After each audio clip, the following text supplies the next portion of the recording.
মেঘলা আকাশ, কখনো ছিপছিপে গুড়ি গুড়ি, আবার কোথাও ঝুম বৃষ্টি। হুটহাট নামা এই বৃষ্টি মুহূর্তেই ম্লান করে দেয় কর্মব্যস্ত মানুষের সারাদিনের পরিকল্পনা। সকাল থেকেই রাজধানীর আকাশ মেঘাচ্ছন্ন, কখনো গুড়ি গুড়ি, কখনো বর্ষণ মুষলধারে। বৃষ্টি মাথা নিয়ে ঘর থেকে যারা বের হয়েছেন তারা পড়েছেন বেশ ভোগান্তিতে। বিশেষ করে দিনমজুর ও খেটে খাওয়া শ্রমজীবী মানুষ বিপাকে পড়েছেন সবচেয়ে বেশি।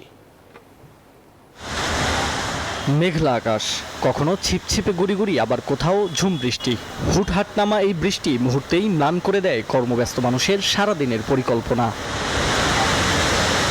যানবাহনের জন্য রাস্তার মোড়ে মোড়ে ছাতা মাথায় দাঁড়িয়ে থাকতে দেখা যায় অনেককে। গণপরিবহন কম থাকায় অফিসে বা গন্তব্যে পৌঁছাতে গুনতে হচ্ছে বাড়তি ভাড়া। যাতায়াতের ভোগান্তি তো আছেই।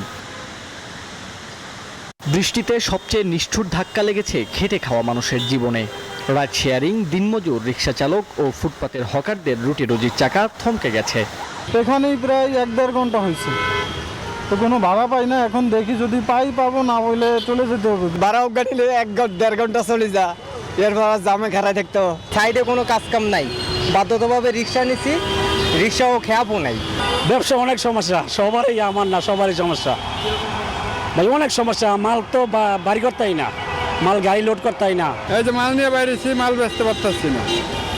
ঘুরতেছি সকাল থেকে পর্যন্ত মনে হয় 50-60 টাকা বেচছি। আকাশের এই মেঘ আর বৃষ্টি হয়তো প্রকৃতির নিয়ম, তবে কর্মহীন হয়ে পড়া মানুষের কাছে এমন আবহাওয়া বেঁচে থাকার লড়াইয়ে এক চরম দুর্ভোগের নাম।